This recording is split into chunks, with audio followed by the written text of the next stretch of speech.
So of course, I also ask advice for successful entrepreneurs, businessmen, and people who know this industry. However, you all have to study on your own, and even if you, let's say, take MBA course, even if you read all marketing books, it will not help you unless you practice. So practice makes a difference, and especially in influencer marketing, social media marketing. Without practice, I can't say that anyone can become an expert.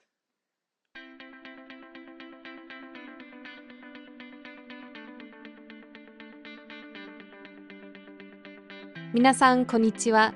ビジネスサクセスジャパンのポッドキャストへようこそ。Hello everyone and welcome to the Business Success Japan podcast. This is your host, Lydia Buchelman. This podcast is made for those who want to develop or strengthen the communication skills, cultural savvy, insights into current trends and conditions, and mindsets that are essential in a Japanese business environment. The helpful practical suggestions and engaging insights offered here help provide listeners with the in-depth cultural context they need to achieve their own version of success while collaborating with Japanese counterparts. In today's episode, I have the pleasure of sharing a conversation that I had with Anastasiia Vydiuk. Anastasiia is an expert in social media and influencer marketing who supports influencers in achieving financial freedom. She's the founder and CEO of an influencer marketing agency promoting inbound tourism in Asia called Pretty Pass. Be sure to keep listening to hear more about her experiences building influence and a company in Japan. Hello, everyone. My name is Anastasiia. I originally came from Ukraine to Japan almost 4 years ago. I am expert in social media and influencer marketing, and nowadays my main job is running own business, which is currently at a startup stage called Pretty Pass. We are influencer marketing agency who supports influencers to achieve their financial freedom. Awesome. And what brought you to Japan in the first place? I came to Japan first time in 2019 before COVID, and I really liked Japan. I liked safety, food, people, and I saw a lot of opportunities out there. So I planned to come here in 2020 in the summer, but unfortunately COVID came, so I could come as a model. So I had the entertainment visa in the end of 2020. There were 2 weeks when foreigners could come to Japan. So I came at that time, and after that I changed my visa to student visa, and now I'm changing to startup visa. So this is how I came to Japan. In 2020, when I came here, I already had an idea about the business, so I found investor and I found out a good idea to start. Since at the time influencer marketing wasn't popular, but I saw potential and I already liked social media. I started it in Ukraine, so I decided to keep going and start up this business. Great. And I haven't actually talked to anybody who has come on the entertainment visa. How was it like getting started in Japan with that? Before COVID, it was fine since you could get visa for half a year, for a year. It was no problem, and you could have Zairukado. It means residence card. But after COVID, they only gave us visa for 3 months, and each 3 months you have to renew your visa. So for me, of course, it's very stressful since, as you know, if you don't have residence card in Japan, it's difficult for you to get phone number, credit card, and everything that you need for a living. So it was really tough 9 months without internet. I only used Wi-Fi on the street, so it was extremely difficult to live like that. That's why after I got my Zairukado from language school, I was crying from happiness because I had first time visa for 6 months or 1 year like that. So I was extremely happy at the time. And in COVID, it was difficult to change because you have to come back to your own country to renew your visa for different status. But in the COVID situation, you could stay in Japan. So I waited around 2 months for renewal my visa. So it was pretty long. I really worried about that. But entertainment visa is, I'm not sure about nowadays situation, but I have a lot of acquaintances who are on entertainment visa, but it's not the stable one since if you don't have jobs, for example, if you're actor, but you can't get jobs, or if you're a model and you can't get jobs, dancer and so on, then they just send you back suddenly. So it's not stable one. That's why if you would like to come to Japan and first, let's say, look for investors or grow your idea, grow your community and brand, I would suggest you to start with student visa or some, say, work and holiday visa if possible for your country. Because if you come to Japan and start from startup visa, it's too tough since for 1 year, I don't know, it's too short time to grow a business and especially to make profit. That's why, first of all, you have to discover Japan and what's going on here. And after that, I would recommend to change to the startup visa. Yeah, that definitely makes a lot of sense. How long were you on the student visa? How long were you in language school? So when I was a model, I already started to study Japanese as a private lessons for a half year. And later I changed to student visa. I was in language school for student visa 1.5 year or like 2 years, like that. Usually 2 years they give you visa. Okay. And how do you feel about your language abilities? Do you think it was worthwhile to spend that time learning Japanese before you start your business? Definitely yes. Within 2 years I could get N2 level, and it helps when you read the emails. And of course, I would still recommend to have some Japanese native speaker in your team if you have to communicate with clients in Japanese, but definitely knowing Japanese language helps a lot. Mm-hmm. Yeah. So then what made you decide to transition to entrepreneurship instead of trying to get a more traditional job in Japan? Well, I decided it since the beginning. So I never questioned that I want to be an entrepreneur or something, and I never thought about own job. And back in Ukraine, I also started to teach English and Japanese, even though my Japanese level was like around N5 or N4. But I thought that until I will get to N3 or next level, they will just learn katakana, hiragana. So and actually it was good. So I already at that time I could gather students for myself, even though I didn't have any graduation certificate, nothing about teaching or so. And also at that time I already started the cream cheese business because cream cheese is so rare in Ukraine and so expensive. So I decided to start it myself.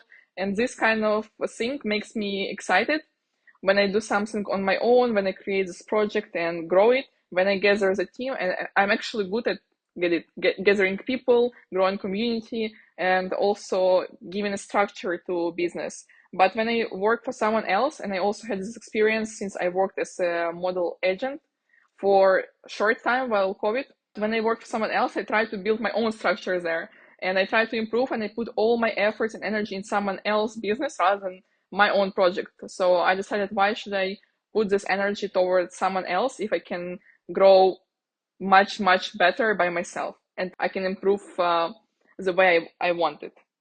Yeah, it would definitely be hard to turn around and try to, especially work at a Japanese company if you're a very entrepreneurial person. So I think you made the right choice for sure. And it is interesting how I think people are a little bit too focused on getting a native language speaker when they're first learning the language. I almost think it's an asset to have somebody who isn't a native language speaker because they kind of understand the points that are harder for you to comprehend early on. So, yeah, I can see how your students might have benefited from that for sure, especially with Japanese, where it's just the mindset is so different. So, how are you feeling about starting your business in Japan so far? You mentioned that you were able to even find investors before you started. How did that go for you?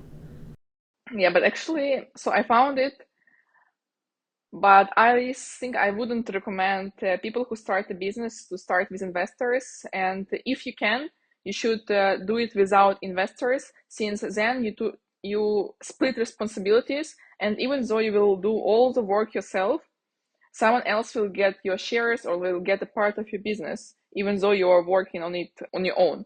So we had some kind of situation, and nowadays I keep it up on my own. I turned the business the way around because we started as influencer marketing platform, and my primary model was to create an app to give discounts for models or for influencers with over 1,000 followers. But now, because influencer marketing developed in Japan quite fast, then I turned it around to put more value into influencers, and I realized that influencers nowadays they deserve to earn more and they deserve to make their passion profitable.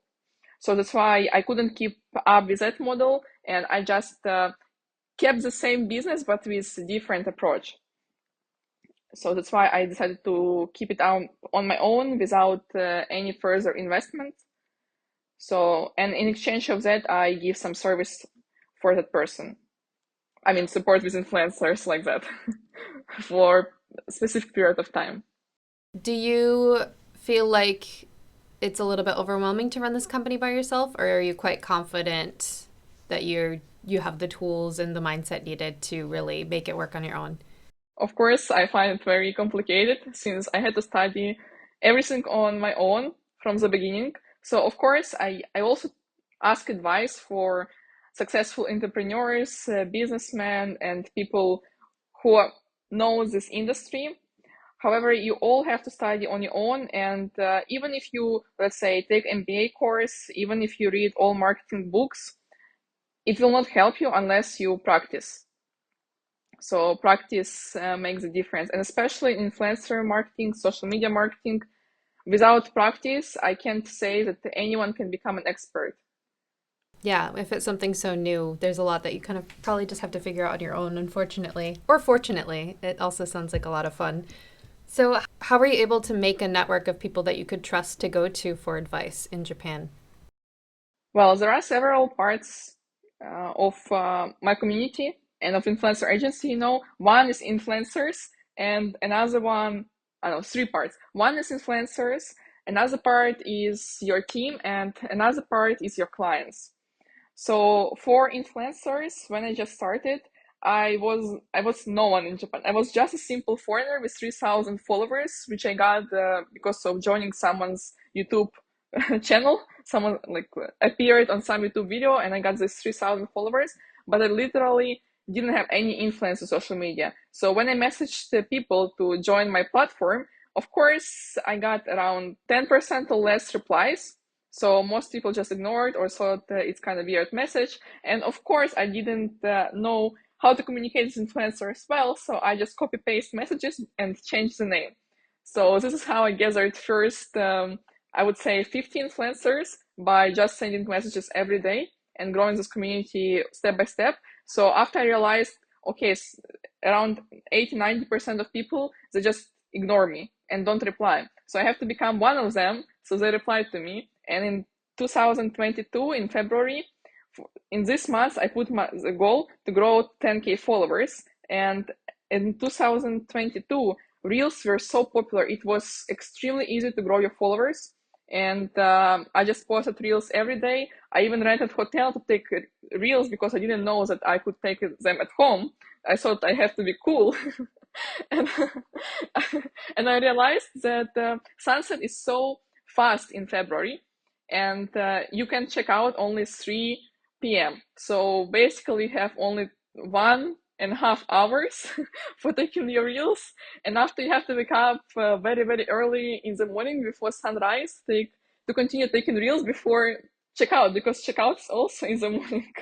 So it was really funny story, but I could grow to 10K followers for 1 month, and after more people started to reply to me, and I kept growing my account, so and more people started to reply to me, more brands started to approach, so I became an influencer myself, and it was easier to approach those people. For the team, another part. First of all, of course, no one wanted to join. No one. We were searching for around 3 months for the first person who would like to take a part-time job opportunity to help us get call clients and message to them. So in this part, we tried platform for recruiting, and this is how we found the first part-time employee. No, I would say employee, part-time, let's say team member. First team member we found, and after that we found second team member, and after just by introductions. So as more your brand grows, as more people wants to join, and at this moment people just contact me themselves and want to work in Pretty Pass because it's cool, because now they understand the value and so on. But at the first stage it's very difficult, and if someone who started a business in Japan would like to hire a team by recruiting sites, it's very expensive. You have to do keiyaku, how to say keiyaku? Contract with a company for at least 6 months or 1 year. And every month, just for being there, you have to pay at least goman. So it's kind of investment, I would say, because if you count go month each month just for being on the site, it doesn't guarantee you that you will actually find someone. So this was tough, find first team members. And I figured out that to work with Japanese, native Japanese, is very difficult for me. I try to read books, I try to understand their culture, but still it's difficult. They work not slower, but they need more explanation, preparation, and let's say foreigner will catch up for 1 month. Japanese person will catch up for 3 months. And each month it's you have to pay something and you have to give some money. So it's kind of also a thing to consider when you start a business in Japan. If you can find someone who can speak Japanese and who can help you like be productive, it's also great for business. And the difficult part to manage is managing the team, because you have to meet them every week, you have to motivate them, keep up. If you feel sad, if you feel depressed, if you have some problems, it also affects your team. So at the first stage, I would also advise not to expand your team and to keep it very, very small, because then you will not give all your energy into managing the team, or hire someone who can manage the team, but it's already next stage. And the third part, the last one, is your clients. I got my first clients just by contacting English-speaking salons, English-speaking shops by my own, and going there, talk to them, explaining what I want to build. I remember the second shop I got was Assort Tokyo. It's one of the most famous hair salon here. Now, unfortunately, they don't work with us anymore. But at the time, I remember it was 9 a.m. meeting, and he asked me how many shops already registered on your platform, and I told 5, but actually they were the second shop. So I didn't have so many shops, and yeah, it was difficult also to get the first clients. And now it's easier because we can prove something. We can say that we are already here for 2 years. We already have this kind of influencers. They trust us, and it's not difficult for us to gather them. But at first, you have to do all by yourself. And also, I didn't speak Japanese well, and when I already reach out to all English-speaking salons possible, I tried to reach out to Japanese one, and my Japanese level was around N3, and I didn't know even form itadakimasu, so it was very confusing when I tell the script, which I wrote by Google Translate, and after they ask me something, and I don't know like how to answer correctly. So my Japanese was maybe like a kindergarten or like school, maybe shogakusei level. Yeah, it was funny, but I really appreciated the experience because I had the courage to call them, even though my Japanese were very, very far away from perfect. Yeah, it is frustrating to head into Japan and suddenly sound like a child when you're trying to communicate something really important, but I'm glad that you were able to push through and make it work. So, what attracted you to influencer marketing in the first place? How did you decide that was such an important niche for you to pursue? First of all, when I came here in 2020, if when you tell someone, I mean, someone means Japanese store or Japanese client, influencer will come to promote your store. They don't understand what's influencer, so we use the termination model because it's easier for them to understand. Oh, just like someone beautiful, but they didn't know the value. So I thought, if no one else doing this, why don't I try it? Because I think that modeling is dying, and having experience working like this in the past and getting only 2 jobs for 9 months, I realized that this industry will die soon, but influencer marketing will definitely grow and grow bigger, since it helps also brands to grow, and it helps you to establish credibility for the brands. So let's say you start making a startup, and no one knows about your startup, no one cares about your startup. But let's say influencer who followers know already, and who has credibility of his or her followers, they already know about this person. So if the person recommends this startup or recommends the service, whatever, then people will trust. So you can reach out to your audience very easily, and it can help you to grow your startup much faster than if you use traditional marketing, for example, TV, magazines, because it's people don't want to see ads anymore. They want to see people, since too many ads are out there, and now there is a lack of human connection. That definitely makes a lot of sense. So, what has your experience been becoming an influencer? You mentioned that you've been able to grow your following to a level that you can also call yourself an influencer. Yeah, at the time, because no one replied to me, I mean, not no one, but a lot of people didn't reply to me, no one knew me. So if I'm a founder of influencer marketing agency, why am I not an influencer? I asked myself. So, and I just became an influencer. And it really changed the way I understand them, the way also I understand this industry, because when you have experience on your own in this kind of role, then it makes sense. It gives you again practice that you need for growing. I understand that it's something different from entrepreneurship, but when you understand the your community, when you understand those influencers you are working with, it's much easier. They feel that you are part of their community, so they don't feel you as a boss or just some entrepreneur, some high level person, but they also understand that she also can go with us. She also can do the same job, or they feel support and they trust me.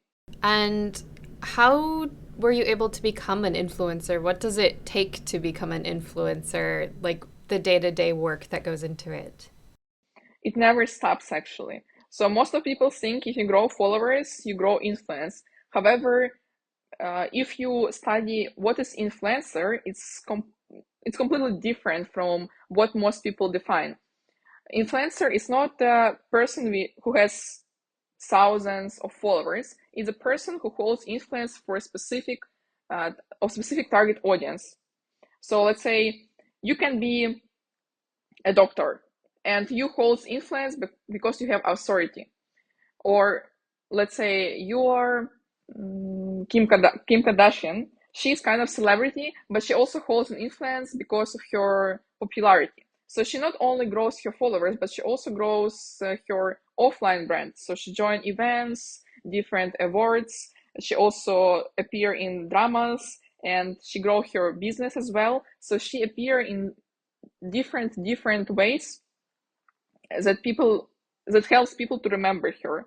So as an influencer, you also have to remember that not only appearing on social media is important, but also participating in events, networking, collaborating with others, joining podcasts like this, or joining other videos, partnering with different companies or brands. So trying to be in front of people's eyes and growing your influence. Of course, I would recommend to niche down. Let's say if you decide you will become travel influencer, focus on travel content. If you decide to become a fashion influencer, focus on fashion content. Because as working with brands, they usually require niche down influencers, specific one. They don't need a lot of followers. They just want to see what you are good at. That's all. They want, sometimes you don't even need to have over 10K followers. They want content. And sometimes they want to reach out to specific audience. But if your content about everything, of course, it makes things difficult. And that's the problem in Japan, that a lot of influencers still haven't studied this topic so much and create, let's say, only selfie content, which of course doesn't make sense, or too much lifestyle content, so no value to the audience or no motivation.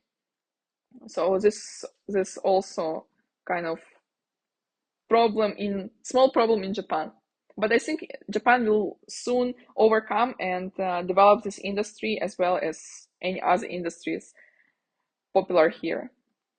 I've heard recently that more and more people say that they want to become influencers, especially younger people, but people don't necessarily know what it means to become an influencer, what sorts of skills you need to have. And I was just wondering, what is the difference between building a personal brand, going out and becoming a content creator, and trying to become an influencer? Is there any distinction between those three things? So first of all, personal brand, everyone has personal brand, and everyone whether you want to become an influencer or content creator or not, you already have one. So let's say you're a simple teacher. You have a personal brand as a teacher. People remember you as your teacher, and if they need some help with some subject, they will ask you. So this is kind of personal brand for a random person. Influencer is a person who has connection with the audience. So if you hold some influence over a specific audience, like let's say you're a doctor and people who are seeking for advice about their health, they would follow you and they would say you're an influencer. If you recommend some pills or medicine, they will listen to you, they will buy those pills, they will take the exercise that you suggest, and so on. And content creator is a person that person who creates content. So let's say if you're a brand, you need the content. Let's say hotel, it's very common example. Hotels need content, and they ask content creators, "Can you please create content which we can use on our page?" So content creators, they don't need to post on their pages. They just need to create good content, and it's for content creators. It's not necessary to have big audience or hold influence over some specific audience. So this is a difference. Influencer, they need influence over some audience and they need to grow followers, quality audience. Content creators, they don't need. You can become content creator without followers, just by having good portfolio. And personal brand, everyone has. And everyone is responsible for growing and for building it. Yeah, that definitely makes a lot of sense. Thank you for breaking that down so clearly for us. And how do people who want to become influencers go about building that sort of influence? What does that take? You mentioned that you have to build a relationship with your audience, but what does that even mean? Relationship with your audience means you have to engage with them, communicate.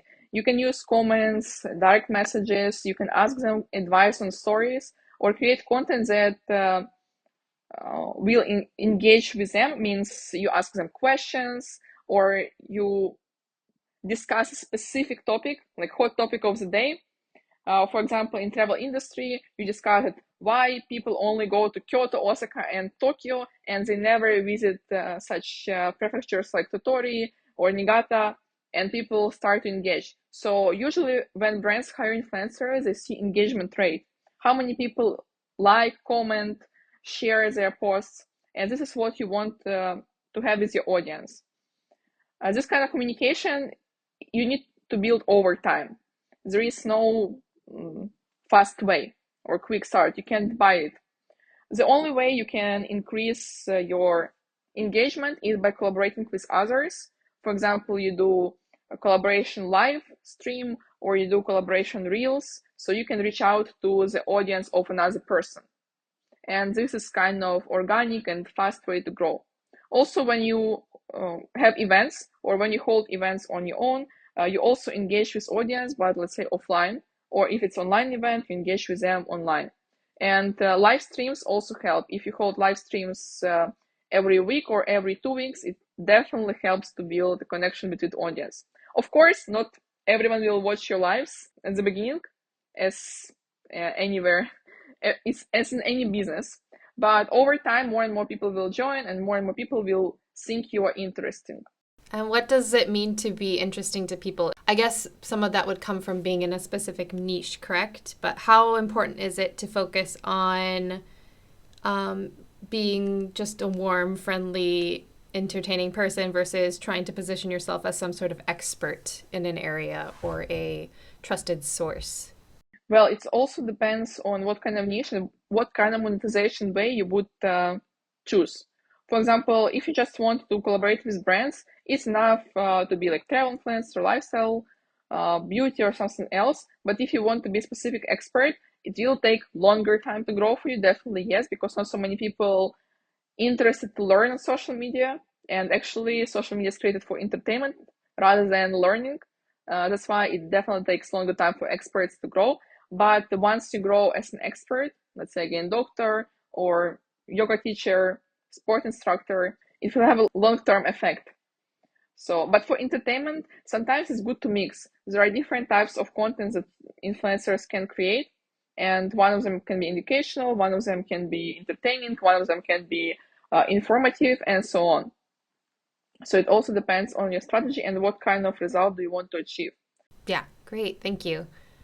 And so then, what is the value of deciding to incorporate influencer marketing into your marketing strategy? What sets it apart from other marketing strategies? First of all, again, if you are starting business, if you own startup, influencer marketing will definitely help you to build your brand faster, to grow your awareness and to establish credibility.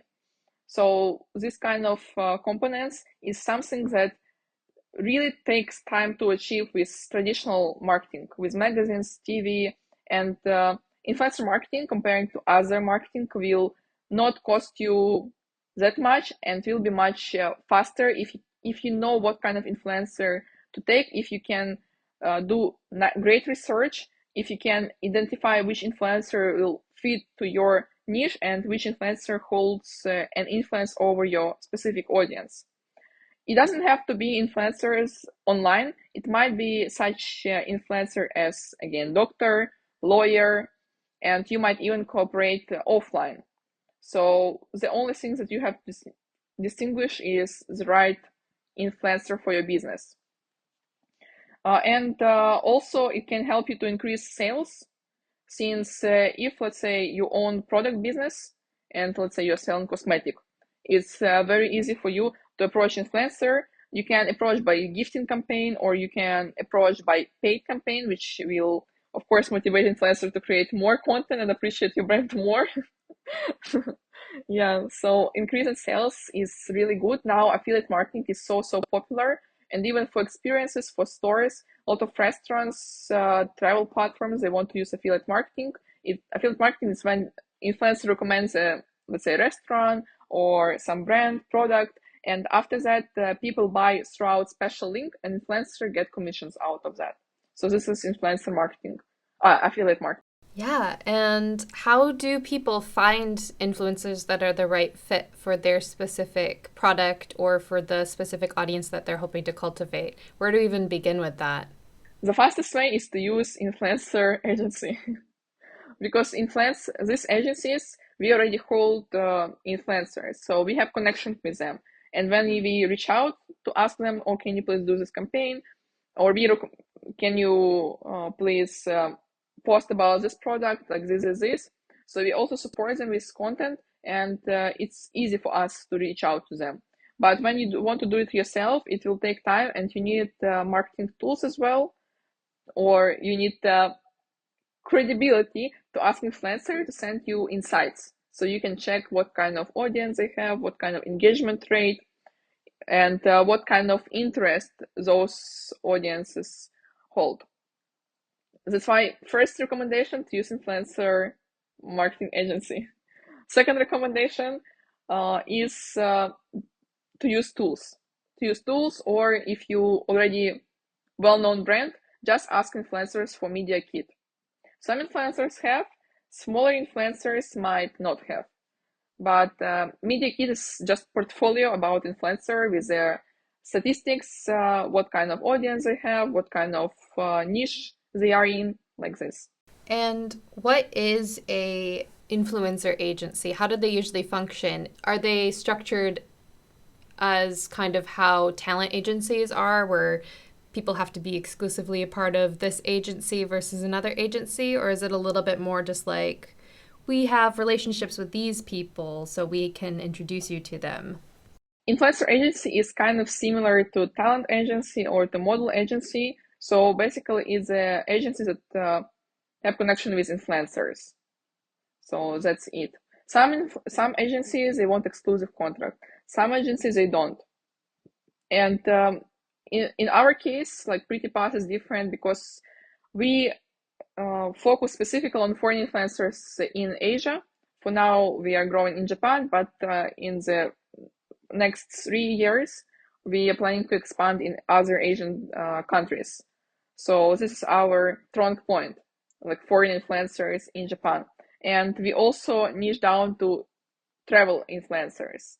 So we try, even though we have some connections with like fashion, lifestyle, food, beauty influencers, we try to focus on traveling and position ourselves as influencer marketing for promoting tourism in Asia, like this.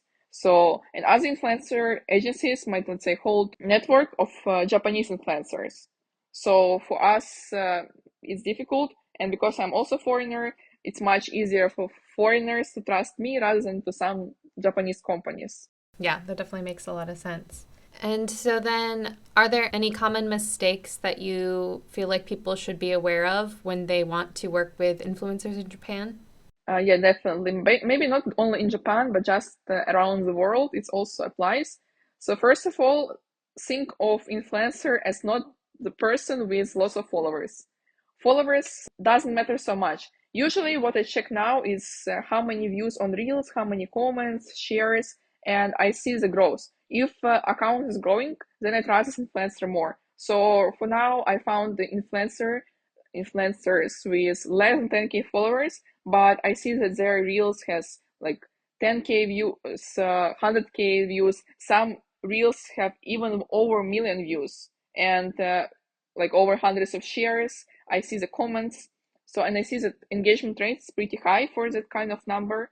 That's why I choose this kind of influencers over those who has, let's say, 20K followers, but very, very, very low engagement rate. Let's say no comments, no shares, or kind of like 1,000 views or so. Next mistake is not checking engagement rate, being too lazy. See, oh, this influencer has nice content, so many followers, so I will just choose and contact. However, I would really suggest to or check media kit in the best case scenario, or at least engagement rate, because you can check engagement rate or by counting yourself or by using free apps. It's easy to find in Google. And be careful about fake followers. So in paid marketing tools, you can see how many active followers, how many fake followers, like everything clear. But these tools, I would say, kind of pretty expensive for the startup. So at least engagement rate and kind of content, see number of views of the content like this. So this mistake is not properly researching influencer. So just picking up first that you saw on Instagram.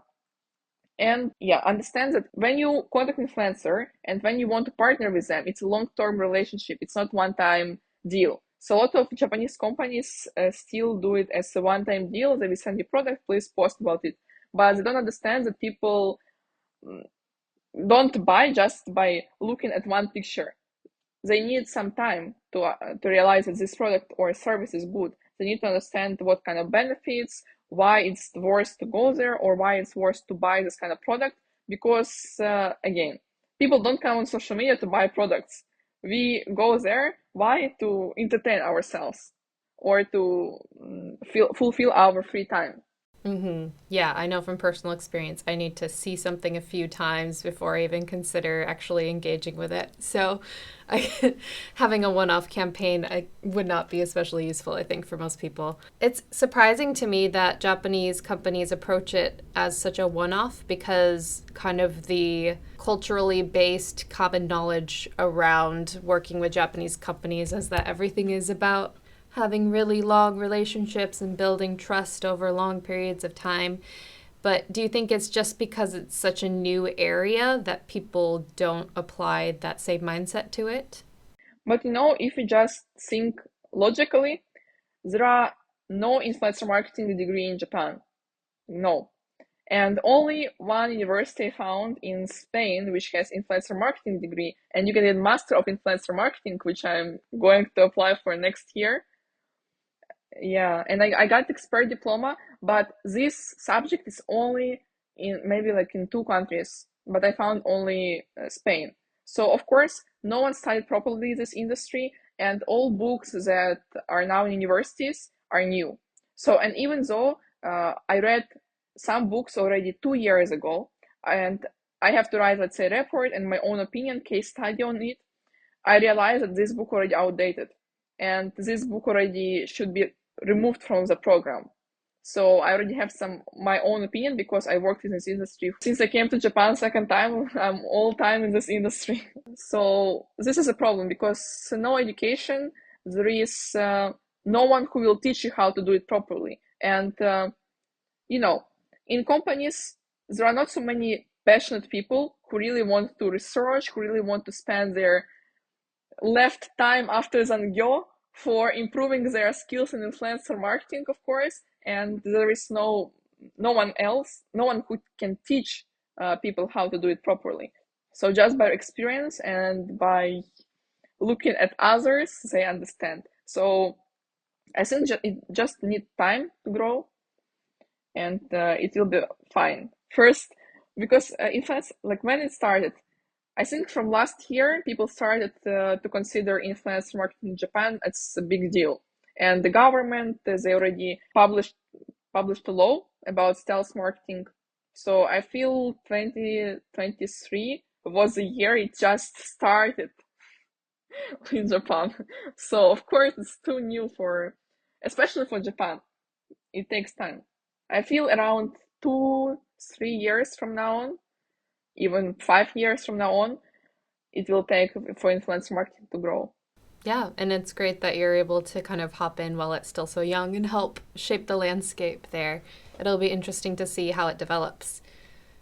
So, you mentioned that your experience moving into this space that so few people understand has required a lot of educating potential customers, trying to tell them the value of what you have to offer. And do you have any advice for people who find themselves in that position, having to educate their potential customers to even get them to consider the product? For me, it's like be patient, because this is number one advice I would give for people who would like to start a business in Japan, especially businesses related to influencer marketing or some innovative business here. Why? Because in Japan, I feel it takes double of time to grow.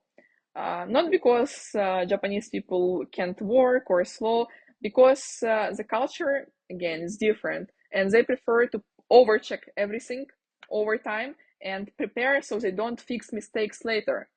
And of course, it makes sense, because even though, let's say, in Europe, we might start next week, but after that, we will have to fix those mistakes multiple times. We have to improve because we didn't prepare the plan properly, and this is our culture. But in Japan, it's different. They prefer to prepare more, but execute faster.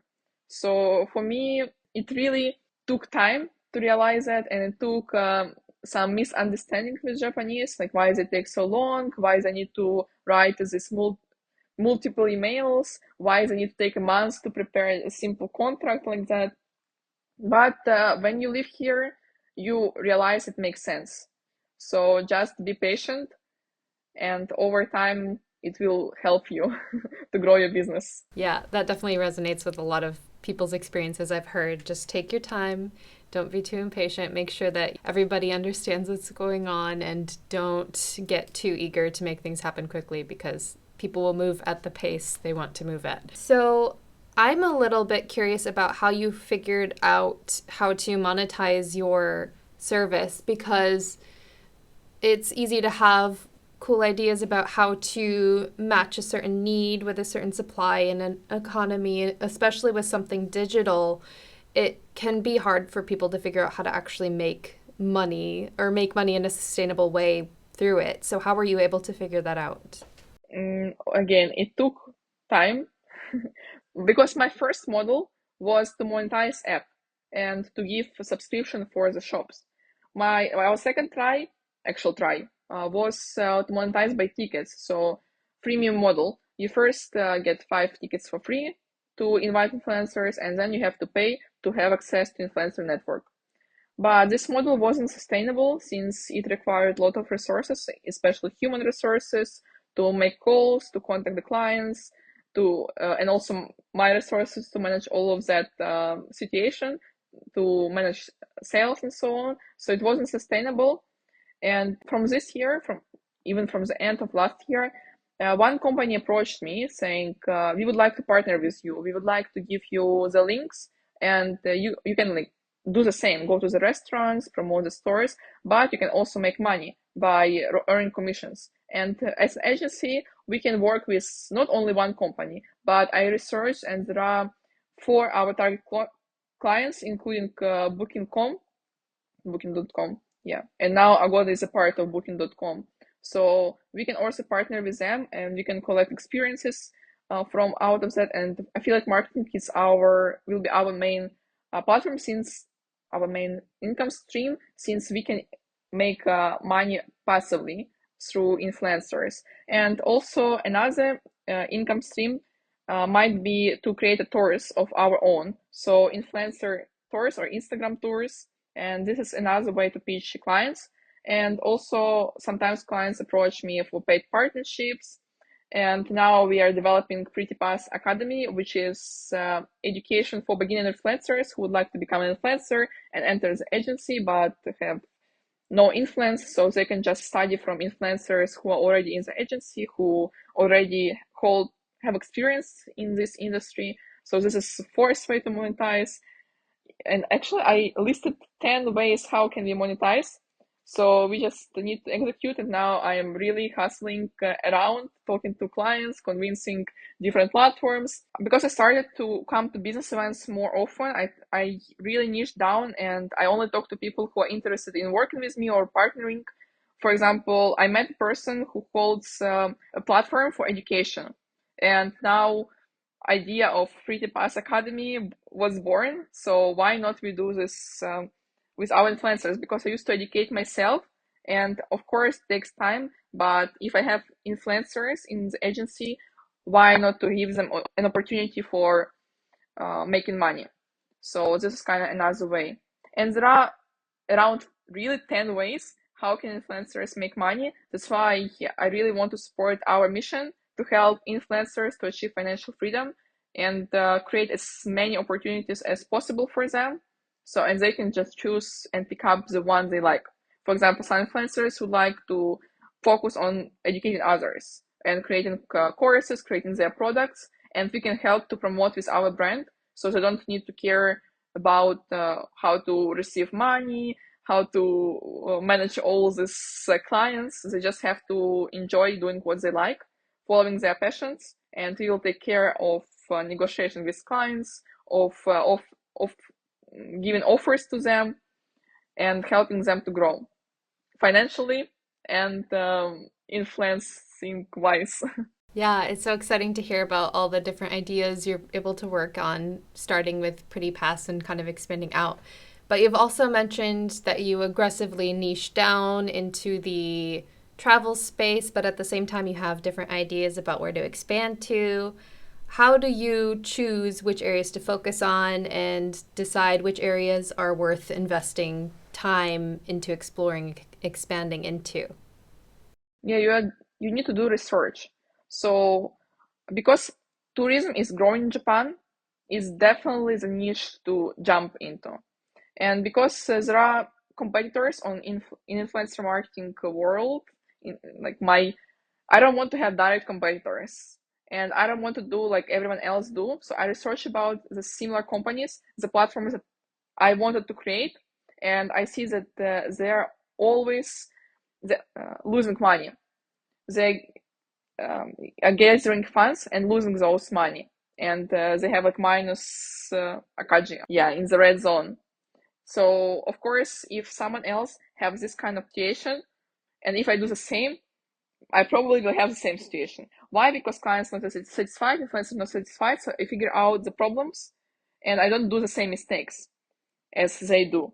And at the same time, I research what kind of opportunities I can get. So, okay, traveling is popular. Tourism in Japan is growing and growing more and more. So I think this is a good niche to jump into and not to focus on every product. Of course, if someone knows me and contact me to promote, let's say, beauty product, I might consider it. But mostly I would like to position us as a influencer marketing for inbound tourism. So even though we might work with different companies, still we are for inbound tourism. And they also understand it. So it's much easier to build a brand like that if you have specific niche rather than for everything. So you've talked a lot about having patience for how the process works in Japan, but have you experienced any other communication breakdowns or mismatches due to differences in culture while you've been starting a business here?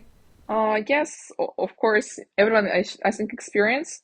For example, I mentioned that you have to be patient in Japan, And to give you not business example, just very easy one to understand what I'm talking about. Let's say you go to dental clinic, you want to heal your tooth. It will take, at least for me, it took 2 months to heal one tooth infection. So it's kind of long because they do one step at a time. So you have to come over and over again. And the same for business. You don't make contract just by communicating with the client 2 times. No, it takes you really 2 months or more to communicate and to sign a contract with the client. So because why? Because one step at a time. And you have to understand that you have to be patient prepared for this kind of situations. And about the language, following my previous advice, it's better to have someone who can speak Japanese as a native speaker or a native speaker in your team. So this will help you also a lot if you have to communicate with Japanese speaking clients.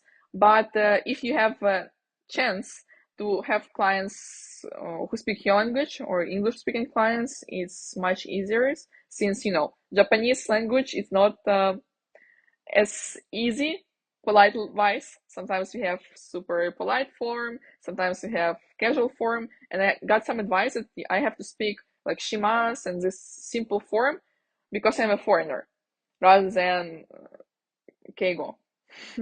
So it's really confusing for me. Mm-hmm. I feel like it's just very much set up to be easy to mess up. So, yes, I think when in doubt, just stick to desmos and be comfortable at that level.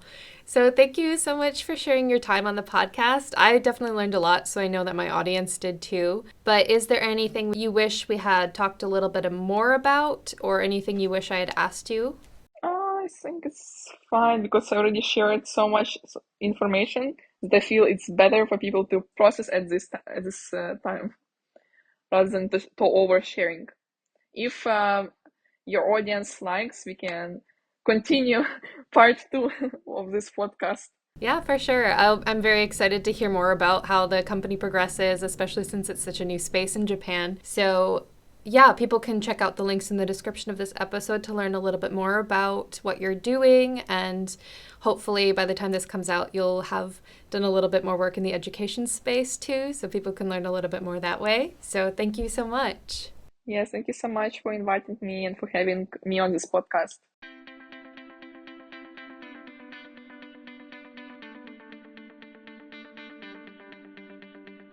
I hope that you enjoyed today's conversation. Be sure to check out the links in the description of this episode to learn more about Anastasiia and her company, Pretty Pass. If you enjoyed today's episode, go ahead and share it with a friend, colleague, or connection on LinkedIn to help spread the perspectives and information shared in the podcast. Also, remember to go ahead and subscribe or follow on whatever platform you are using, and also leave a rating and review if you enjoy the podcast. If you would like to support the podcast, there are a few things that you can do. You can use the listener support button on Spotify for podcasters, or contribute to my Ko-fi page, where I'm currently raising money for a new mic to hopefully improve the audio quality of future interviews. You can find the link to do so in the description of this episode. As always, feel free to email me at businesssuccessjapan@gmail.com if you have any other questions, comments, or suggestions for future episodes or interview topics. I'd love to hear from you directly, so if you'd like to leave a voice message, you can find the link to do that in the description as well. But for now, remember that the more you learn, the more confident you will become as you explore all of the opportunities Japan has to offer you. Until next time, mata kondo.